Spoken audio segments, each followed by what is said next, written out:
The Western Conference champion is getting dog walked a little bit. What does that say about what Denver needs next year? The strength of the Celtics. What does that say about what Denver needs next year? We're going to talk about the Nuggets offense and what they need that we can learn from these finals. All that and more on Locked On Nuggets.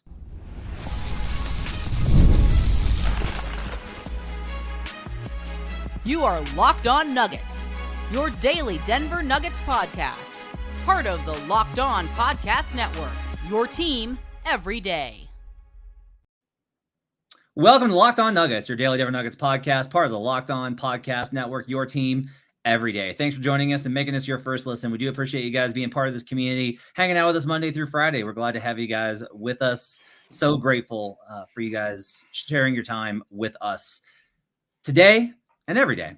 Today's show is brought to you by LinkedIn Jobs. LinkedIn Jobs helps you find the qualified candidates you want to talk to faster. Post your job for free at linkedin.com/LockedOnNBA. That's linkedin.com/LockedOnNBA to post your job for free. Terms and conditions apply. World's finest with you here on a Monday. I'm excited for this show. I'm the senior NBA writer for the Action Network. I'm joined by Adam Mares. He's director of content for DNVR. I'm heading to Dallas. Oh, by the way, I need you to solo on Wednesday because I'm headed to Dallas for the NBA Finals.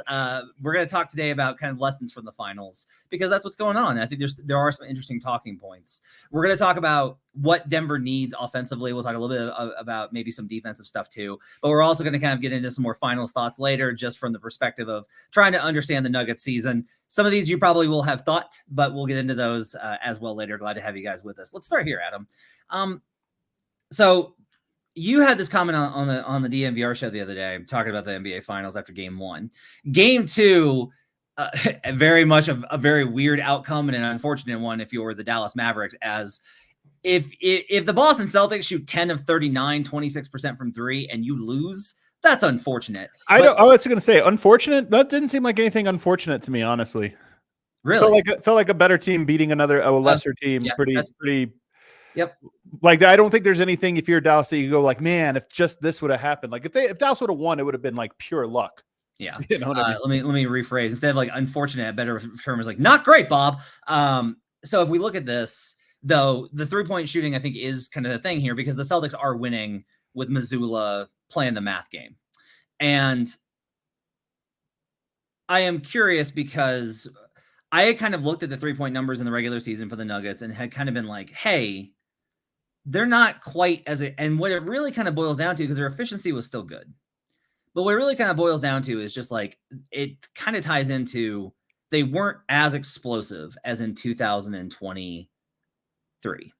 Now, they reached the NBA Western Conference Finals. They were in Game 7. They were up 20, right? So we're doing a lot of like, well, they lost, so everything that might have been bad was the problem versus just like, hey, don't lose a 20-point lead in Game 7. But my big thing here, Adam, is that like when we look at the 3-point rate for the Nuggets, they were a low 3-point rate all year. And I was kind of concerned about, hey, if a team is going to try and go at them, they're going to lose in the 3-point volume game. Now, that's not why they lost to the Wolves. Like, that's just not what happened, right? But I am kind of curious if you look at that particular dynamic and think that the Nuggets need more volume shooting. If not, the efficiency, I think, is fine. Well, the KCP part, I think, is a big factor here. But I do kind of wonder where you're at with balancing 3-point volume versus like quality shots. Like, I think it's hard to argue the Nuggets didn't have good shot quality this year. I thought the offense still created really good looks. It just so happened that many of those looks were on the interior and not as many from 3-point range. Yeah, I think both things are true here, and it is important to remember Denver had the 8th best effective field goal percentage, actually 7th best effective field goal percentage in the regular season. The fact that they did that without taking as many threes as the rest of the teams in that top list is impressive, but you can't speak out of both sides of your mouth and say, well, Denver's offense was very good, but they didn't do this one thing. I will say, I do think that there are things Denver doesn't do. Get the ball over half court quickly, play fast in the half court, move guys off ball, take more threes. There are things they don't do at a high volume that I think would make their life easier. So I do think there is something to Denver has to figure out how to generate more threes while also balancing it with the fact that part of Denver's strength is they're so good at the spaces in between the rim and the three, namely the floater zone and pick and roll, pull up mid-rangers for Murray. So one thing that's tough here is they would pass up threes that were okay looks. And the reason is because most often they would generate better looks by keeping the ball moving or pumping and driving and then going and then running a different action. Like they would still continuously kind of wind up in this. So like, I genuinely don't know the answer to this, Adam. Well, do you feel like there's is there a certain amount in the NBA and specifically to be able to do so against a specific opponent like Boston? Is it just like you need to be able to adapt if you have to be like, look, we're just going to have to take more threes like as much as we know we can generate good offense, we need to kind of have a pretty steady diet here just to keep up? Or do you think they can just keep up anyway?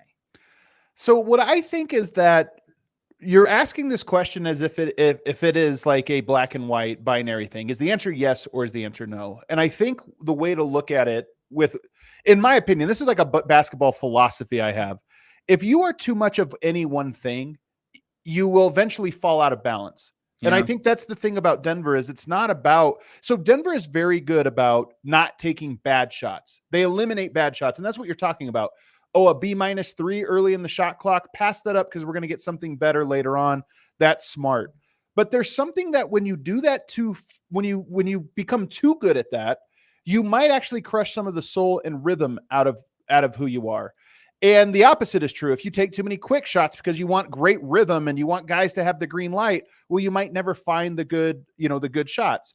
So I think that it's always a balancing act, but I think that it's pretty, to me, I think it's clear that Denver has gone too far in one direction, too far towards, hey, never take a bad shot. And you have a lot of guys that just don't get a lot of shots and don't seem very comfortable except unless they get a very narrow type of shot.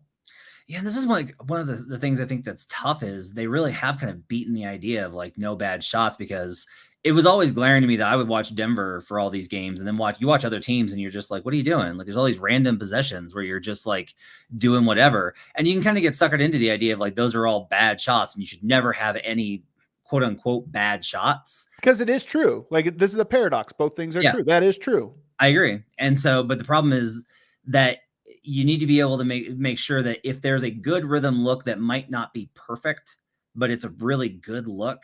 Like that was the ones that I think that they really kind of miss. And honestly, I thought this happened in the Wolves series that MPJ didn't shoot well. I actually thought MPJ passed up too many. Like I thought there were shots where MPJ was like, oh, the closeout's good here.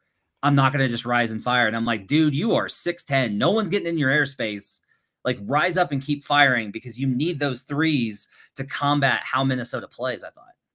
I think you're 100% right. And more to the point, like you become too predictable, right? In a defense, like, okay, well, we need to shut down this side because they don't want to go to that other side. And I see Grace J in the chat saying that Christian Brown had a lot of record scratches in the playoffs. And I think it's true. In the playoffs, good teams are going to find ways to force you into your third and fourth options. Like they're going to take away your comfort zone and force you into getting to something else. So the question often becomes, how comfortable are you outside of your comfort zone?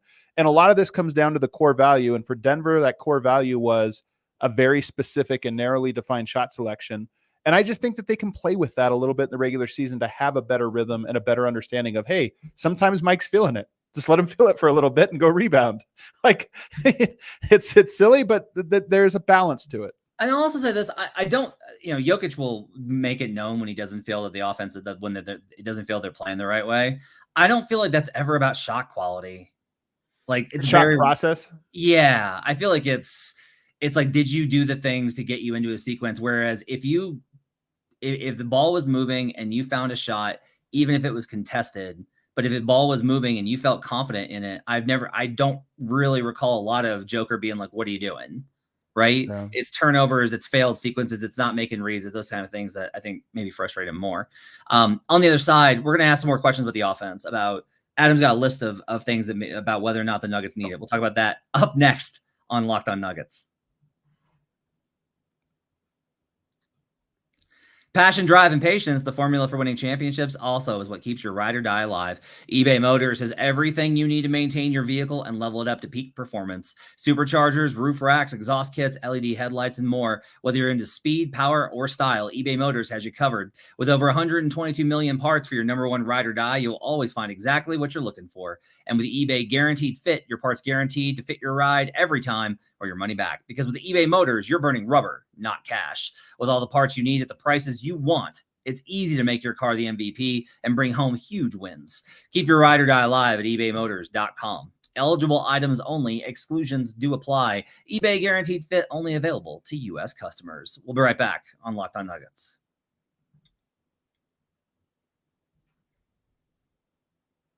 Back here on Locked On Nuggets. Thanks for joining us and making us part of your day. I appreciate you guys being with us.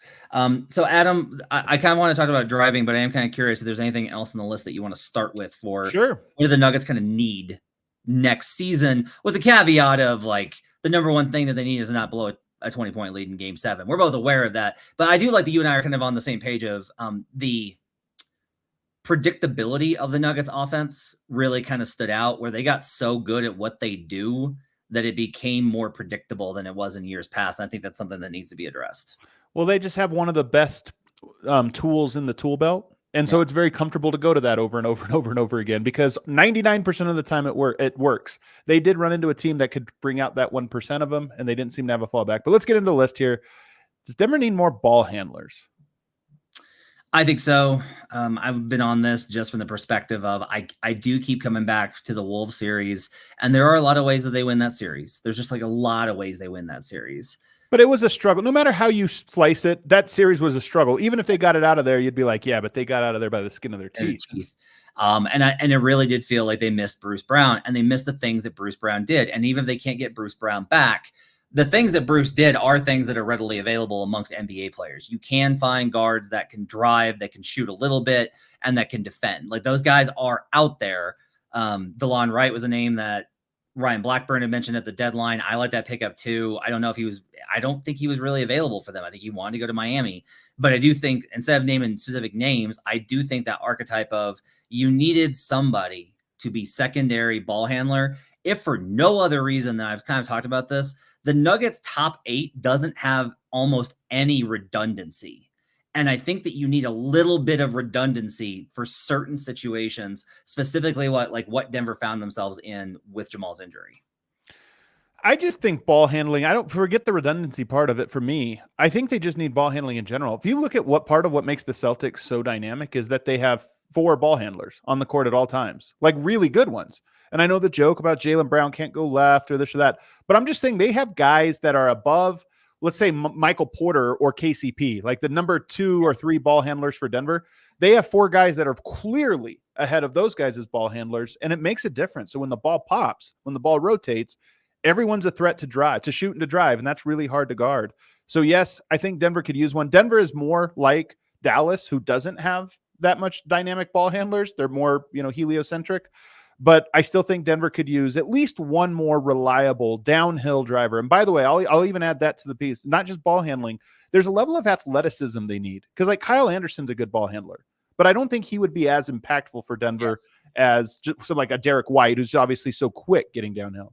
In the Lakers series, I started referring to those sequences where they would get a stop, Bruce would get the rebound and just go coast to coast, putting real pressure on the rim and scoring a transition bucket. One of the most memorable parts of that whole series to me was Bruce transition attacking D'Lo. And I started calling those like fullback dives, where it's just like, we're just running the ball right at you up the middle. Yeah. And they really kind of needed that. And they don't really have that because Christian is I'm trying to think of the way to kind of describe it, but to me, Christian's not really that. I think mostly because his downhill speed, like he's got good strides, he's got good athleticism, and he's got good burst, right? That's why the dunks are so impressive. But Christian's just top line speed end to end isn't quite there, nor is it like his like top level handle, right? That might be the real key of it. It's just like he's not able to keep handle at that speed. That might be part of the issue. Well, he's not a dynamic ball handler, and I just don't think he'll be there. I think the speed part of it is probably not as much it, but you just think you need a guy that can like dribble through the defense and get to the rim and put pressure. And Christian kind of like, he can just dribble in a straight line. I don't ever see him being a guy that's like splitting a defense or anything like that. Yeah. And this is another concern that I have with potentially him taking over the 2 guard, but we'll deal with that when it gets there. What else you got? Rim protection. Do the Nuggets need more rim protection? So this is really like, when you think about this, I'm almost thinking of it more as from the center position. Like, do they need to go out and get a rim protecting big? in the non-yoke minutes. And also just to have, like, okay, now we have a rim protector. Should we need a rim protector?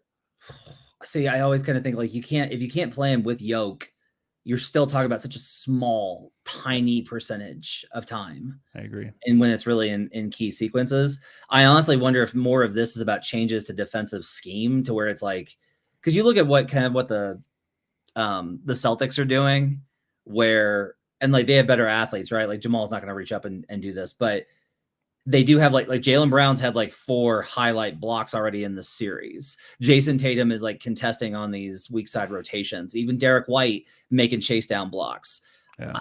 I part of me just kind of wonders if it needs to be like they just need to empower the guys that they have. Like I think Mike might be better at that than some other things defensively. Maybe he's going to foul, but that's also like an area of growth for him where with improved timing and things like that, he's got the size. We know he can jump.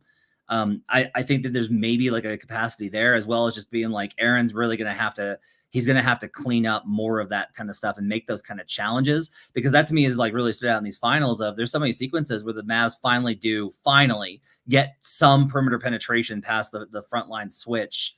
And then you've got like, they get a breakdown and then Jaylen Brown's coming over and just like making these incredible plays in verticality. I think maybe verticality is a good kind of challenge for the, like a different way to think about that. But I don't know whether that needs to come from the power forwards, the small forward, combo forward, or the guards. Like, I'm not sure where they need that, but I would agree that, it needs to be a little bit harder for teams just to get downhill and score at will at the rim. I think what you're talking about is athleticism and really like wing athleticism, which I would agree with. I think Denver, and by the way, this has been one of Cal's big talking points. That's why he's brought in big wings and big guards. So I think that he agrees, and I anticipate whoever Denver brings in this year will probably fill that, like being, I'll just bet they're long and athletic. But I agree with you that I just don't think they need it from the center position. I don't think they need an upgraded DeAndre Jordan. I just think it's not going to be one of Denver's strengths. No matter what they do, it's not going to be one of their strengths, and it might get them through a regular season, but I don't think it's not a big thing. Kane says, nah, we don't need a good backup athletic. See, Booth knows it. Tim knows it. Don't you guys know that? Here's the thing. I would say, I think that the front office just kind of views it as like, you can't have everything. And so if you can't have everything, that's how I feel. Yeah. And if you can't have everything and Joker's going to play 42 to 44 minutes in the playoffs, why are you allocating resources there? Yeah. Like that to me is really kind of what this gets down to. And again, if the Nuggets had lost the Wolves series because Jokic was like a plus 20 for the series and they were a minus 50 without him, then I would be very much in line of like, look, this is too big of a problem. You just have to like figure this out because it's too much of an issue. But that's not what happened. And they've managed those minutes. That's the biggest thing that they kind of view it as like, you can't have everything. So they're going to manage those minutes. I think a better backup 5 would help. Like Kelly Olynyk would be perfect. I just don't think he's gettable. And I think that the resources, that's not where they want to put resources. I think it's hard to blame them. Let's do one more here from the list that you got. Do they need more styles of play? Ooh, we've touched on this one a little bit already. I think yes. I think absolutely yes. I don't know when, but I am still really kind of baffled that they've become as dependent on 2-man game, because you and I have used to talk about this of how there was kind of 2 nuggets. There was like ball movement, balls popping, that kind of play. Yep. And then there was 2-man game. Yep. And they just kind of eroded over time to where it just became so easy and comfortable to rely on 2-man game that now that's like cemented and kind of sedentary. And that was kind of my point during the Wolves series was like, I'm not saying Jamal's playing well. He's playing horribly. They need to like live with the fact that he's injured and find another way to play around that problem. And maybe they couldn't. That's entirely possible. But I do think it's imperative for the starters need to not have Yoke on the floor. Like there's no reason for the starters to have these huge negative ratings without Jokic on the floor. They have to find a way to play where that's not the case. And on the other end of it, you don't need to be so dependent on 2-man game that you're just like, well, if this doesn't work, then we're screwed. There's got to be more mechanisms built in for them to be adaptable. We always talk about problem solving, and that's something I think they need to get back to. For me, it's even more with Jokic on the court. I think they can develop more styles of play. And I've always said, Murray and Jokic, that's like the running back, offense. That's the dribble handoff game, the pick and roll game. It's 2 guys in short range. I think they need to go to the pass game a little bit more, which would be a lot more of running guys like Michael Porter off of screens. You're adding Julian Strother to the mix, presumably next year if he's still on the roster. His best strength is running off of screens. That should be where his gravity is. And I think even a Hunter Tyson, if the plan is to try to give him a look, he's a guy that I think is best with movement off ball. Like those guys are moving, cutting, and just getting things moving. And by the way, I've always said, I think Yoke he will look even better the more movement you can inject into the offense. Now it has to be smart movement. And I know one of David Adelman's principles is he likes whenever you run an action that it arrives in the proper spacing. And to do that, oftentimes you are a little more stagnant. But I think there is movement Denver can add off ball that will really help Michael Porter and will really help the two guys that I think Denver is counting on, at least one of them to hit, and Strother and Hunter Tyson, to give them more shooting on the roster, which is one of the things I think they definitely need. I want to ask a very specific question about so many of these things that we're talking about, and it relates to one player. I'll tell you about who that is up next on Locked On Nuggets. When you're hiring for your small business, you want to find quality professionals that are right for the role. That's why you have to check out LinkedIn Jobs. LinkedIn Jobs has the tools to help find the right professionals for your team faster and for free. LinkedIn isn't just another job board. They've got a vast network of more than 1 billion professionals, which make it the best place to hire. It gives you access to professionals you can't find anywhere else. LinkedIn does all that while making the process easy and intuitive. You want the whole thing to not feel like this very complicated thing, because when you're hiring, it's usually you're in a little sense of an urgency. You want to get through that process and you want to really find the right person. You want to pay more attention to the people that you're looking to hire than the process of doing it. And the intuitive nature of LinkedIn Jobs is what helps out so much with that. They're constantly finding ways to make that process easier. They even just launched a feature that helps you write job descriptions, making the process even easier and quicker. Post your job for free at linkedin.com/lockedonnba. That's linkedin.com/lockedonnba to post your job for free. Terms and conditions apply. We'll be right back on Locked On Nuggets.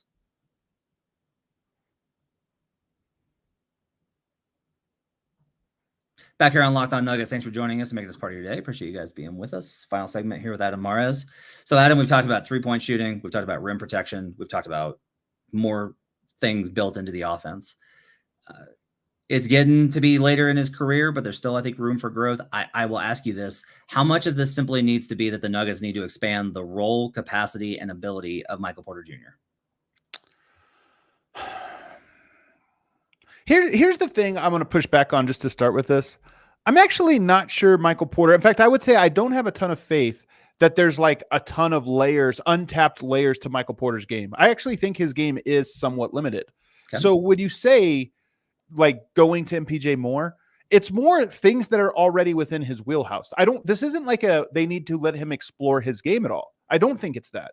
I think there are things that he could be much better at, moving off ball, and actions you could put in there to really open up his game and make him more effective. And to me, if I were part of the coaching staff, that's one of the things I'd be spending the summer doing is, okay, what are some ways we can get him while you're running an action on the side? What are some things we can do to specifically use him on the weak side, coming off of screens, cutting off punt, instead of just stagnant in the corner or stagnant on the wing? So I guess that's yes and no, but it's more about yes within the things he can do. Yeah. So I think a good way maybe for me to calcify this is to say, so KCP has that free throw line DHO pull-up jumper. Yep. Right. That's a bread and butter for him. Yeah. But even with him, it's kind of all he has. That's funny. Michael Porter has another one too. He has the fade, screen, and slip, and he hits that one like once a game. And like they each have and you can tell, this is why I think it's like not deliberate, but I do think that there's more you can do. If you almost spend a training camp. All right, MPJ, here's the 5 reads, flare screen, slip. Here's another one, opportunity for you to come off the double pin down. Yeah. You just have those things in there where he's constantly kind of working. Yeah, and I think that's worth doing from the perspective of, I'm not saying what I don't think that they should do, and I think this kind of gets similar to your point. We used to kind of like look at it as like, well, why don't they just like give him the ball and let him run some pick and rolls and stuff? And I think we're at a point now where we can kind of say like, I don't know that that's going to be him. Like, I just don't know that like giving him the ball and being like, hey, run 1-5 is right. I don't think that's going to be effective. I don't think Mike's handle is going to be good enough. I don't think his maneuverability is going to be good enough. And I don't think his reads are going to be good enough.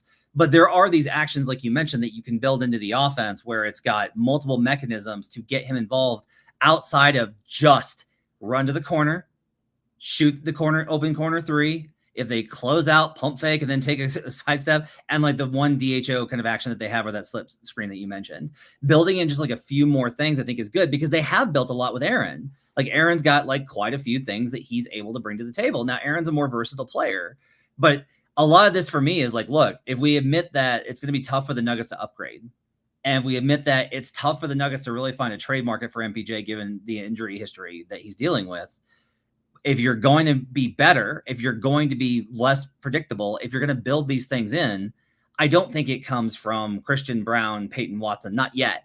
Like in time, yes. Or a rookie.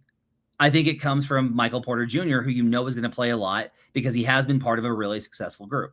Right. I mean, I think I agree with that. That all the rookies we're talking about, you have to like crawl before you walk, right? And they're in the crawl phase, so like you can't start asking them to run. Michael Porter's the one guy that maybe you can have start to run. He's through those early phases. But here, this is going to get. I'm going to maybe a little long-winded here, but this is something that's important to me. I was listening to Dan Hurley. You know, obviously he's in the news because maybe he's going to the Lakers and he's coach UConn, and he was talking about similar to what Adelman told me at training camp last year about how he likes how everything finishes in flat spacing. That's Adelman. Well, Hurley was talking about how he likes their offense. They work all year on not just running plays that basically are the same types of action disguised in different formations, but also that every audible any player can call, a slip screen, a curl screen, whatever it is that happens within it, everybody fill and replaces in that spot. And I was surprised a couple years back when I talked to somebody about the team where I brought up a play that had several options. And I said, are these options that the team is just reading or that you're calling? And he said, almost always we're calling them. And it surprised me because I think you should be able to read. You can run the same play, 20 different types, but everybody is just reading each other and they're not there. And maybe that's a feature of just the NBA and you don't have enough time to coach these guys and things change too much. I don't know. But I feel like the great teams are able to do that. Every decision a player makes, everybody naturally and immediately knows how to read off of them. And for me, that's what Michael Porter, he needs an offense like that for him to be the most effective. Ironically, he might be the one that most struggles at getting used to that type of offense because it requires the most fast decision-making and reading. So I agree with this. I find myself in these finals. I have thought several times about this of just like, God, Drew Holiday, Derek White, Jaylen Brown, Jason Tatum is the best player on the team. So like sub out him for Jokic. I don't know if he can play with Kristaps or Horford. You might have to find like another guard or a forward, but I just like look at like those three, Drew, Derek. I look at Drew, Derek, Jaylen, and I think about those guys. If those guys were around Jokic, and like, the fact that Drew Holiday, who by the way, like I was skeptical of what he could do because he's had some bad shooting series with the Bucks, but like you've seen it in these two games where, if there's spacing, you can't just like leave Drew open because if you're rotating late, he's just going to pump fake and drive right past you, and he is killing them on the interior. And like Drew's like their fifth option offensively, like it's wild. And about having that level of player at your fifth spot. And that to me is like, it's just, I think about that as like, man, if that was like the fifth option in terms of, and they're all able to shoot is also another like key component that's getting back to the first thing we said. What else is on your list? Because I want to make sure that we get to those. Do they need more? We've talked about this one a little bit, but do they need more lineup combinations? This is the popular topic right now. Yeah, this is a big topic because of how much the starters play together. And just how, Denver, it is unique. It's a unique trait of Denver's. Yeah, I agree. It is kind of funny that like the biggest thing that I remember writing on opening night of like, this is the best starting five in basketball and you're not going to be able to beat them. And by the end of the season, we're like, maybe they shouldn't play together as much because it limits like some of the, I think it goes hand in hand with styles of play. Like that's what we were talking about. So these two are connected in a lot of ways. I mean, look, the biggest thing that I agree is like, one, I just continue to be like, I genuinely do wonder if they can find a viable backup point guard because I don't look at them as having one right now, especially given the chances Reggie's not back. But if they were to solve that question, I am very much of the idea of like going the other way and abandoning Jamal with the second unit, because I think that opens up more possibilities. And what I mean by that is like, if you handcuff Jokic and Jamal and you play them together the whole time, and you're just like, let's figure out what else we can do with Aaron. Let's figure out what else we can do with MPJ. Let's figure out what else we can do with Christian and Peyton and these other guys, and kind of figure out like what are these other combinations and build an identity beyond that. Now, maybe that gets back to the original problem that we kind of mentioned of, hey, you don't want to rely too much on the 2-man game. How are you going to do that if you got Jamal and Nicole on the floor the entire time together? If they're only together, what does that look like? But I think really the fact of that is like there's more Yoke non-Jamal than there is Jamal non-Yoke. You know what's funny, man? I was thinking about this, and I'll probably talk about it tomorrow on my other show, but like if you think about handcuffing, who gets handcuffed to Jokic? You know, Murray is the last guy because you always split those guys up. Murray gets the bench minutes or whatever. I almost wonder if Murray should be handcuffed to Jokic. I wonder if that's like one of the ones where it's like, you know what, just play those two together. I've said that a ton through these years of just like I don't. It's not that I blame Jamal for the second unit. I'm just like it doesn't work. Like he's clearly has not been up for the challenge because I don't even feel like he seems that interested in doing it when he's in those lineups. Yeah, and then he hasn't been productive. Like it's time to end that experiment. And honestly, I think it's something that Jamal should wear. I was tasked with a thing that I failed. Yes. But there's still some value in, hey, just play with Jokic and that's your combo. And you could sub out 3 other players. Like as great as that starting lineup is for those guys, in your staggered minutes, Murray, Jokic plus 3 bench guys is a great lineup. Yeah. A great one. Yeah. And so that's kind of where I get to is like, I do kind of think that I think Jamal makes Nikola a lot better when he's healthy. Like, I think he does. I think it's fair to say that he does make Yoke a lot This better. Is the frustrating thing about Murray, and everybody's in their feels about it. But when he's great, he actually is perfect for Jokic. It's just, like we see it very rarely. All I'm asking is like for people to try and transport themselves back to how you felt about Jamal last June. Like, just try and remember that. And I get that this is a what have you done for me lately world. I'm not even complaining about that. Like, I was gonna say I actually don't think I think it's fair of Nuggets fans the way they feel about it. I think it's fair. I just am like it's don't have the last 4 years, so it's like I just think it's fair. So, but he is perfect when he's there, and just hopefully he can get there and stay there for a while. Yeah. So anyway, I don't have a ton of hope, but I know. But the other thing here is I just think that like, look, I mean, if you want to try and keep Jamal healthy, right? Yeah. Play him a little less. The problem here is just like, because again of where they're at with the cap is like, okay, but how are you going to get a good enough player that you're playing that if you reduce his minutes, how are you getting a good enough player to play 25 minutes off the bench or at 2 guard to be able to make up that differential plus the games where Jamal misses outright? You know, and then it becomes like, okay, if you're gonna do all this, and like this is a fair question. If you have to handcuff Jamal to Nikola, do you want to pay him what he's gonna want to get paid this summer? Right? I hate the question just because it's so rough. I mean, you know me. To me, I don't even think it's crazy to say like you had a lot of opportunity here. This is the worst part about it, Matt, is like this was a contract year for Murray. Like usually you say like contract year player, he's going to go off. That's the worst part of this is you go, he would have by all accounts, he should have been more motivated this year than he will be next year. It's really funny. I've kind of taken up the role of like Jamal defender, at least on this show a little bit, just because like all I'm looking at is I'm reacting to like the conversation, not from you, but like in the chat, on Twitter, etc. And like I've looked on like Nuggets Reddit and seen the conversation about Jamal. And I'm just kind of like, guys, like they did win a title with him as like a very key member. And so it's like possible, like the door is not shut of like, this is not like Will Barton where it's like, oh, it's definitely time for him to go. I'm like, no, like things are bad and he needs to be better and he needs to own that. And he might not. And that's entirely possible. And I don't blame fans for being I mean, again, like to me, it's like athletes, this is what they do. They compete. So when they come up short, that's literally what we're judging them on. So to judge Murray on the fact that he came up short is fair. Like I think it's fair, but there's a difference between like judging him and then being like, so they need to trade him. He's worthless. Well, I think you just have to project forward. And when fans are doing first of all, a lot of this is window dressing. Because are you talking about trading Jamal for like 3 players? Because if so, then you're just saying we don't need a second star. If you're saying you need to trade Jamal for another star, one, almost never happens, star for star swap. It probably isn't going to happen. And then if fans are saying something, let's just use Donovan Mitchell for an example. You're going to trade him for Donovan Mitchell. The question is not who was better in 2023. It's who is more likely to be better in 2025. And that question is honestly tough, Matt. That's why I think Nuggets fans feel the way they feel is there's no sense of certainty for what you're going to get from Jamal. And that's really the story of the Nuggets entire, like the entire discourse will always come back to that part of like, we're just not sure.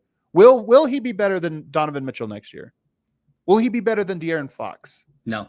Will he be better than Darius Garland? Ooh, close. But not better? Or they'll be close to each Slightly other? better. Probably slightly better. I think slightly better as well. But that's my point. And that's what Nuggets fans are getting at. So when they make some of these trades, there's a level of like, yeah, but we just don't know which one's coming next. Before we get out of here, what's your series prediction with this being 2-0 Boston? I got to be honest with you, man. I have been so impressed with Boston. They have looked unbelievable in this series, just executing their game plan so well, so good defensively, so good offensively. And Kristaps Porzingis has been phenomenal. So to me, it kind of feels like Celtics in 5 right now. And I've actually been unimpressed with Dallas. This is the other half of it is I'm watching Dallas and I'm like, even Luka, man, like Luka's incredible. He's clearly incredible, but the shots he hit in that first half were nuts. It was an incredible shot making. Well, actually, I'm curious of this one from you, Matt. Oh. So we're having this discussion, me and some of the DNVR guys.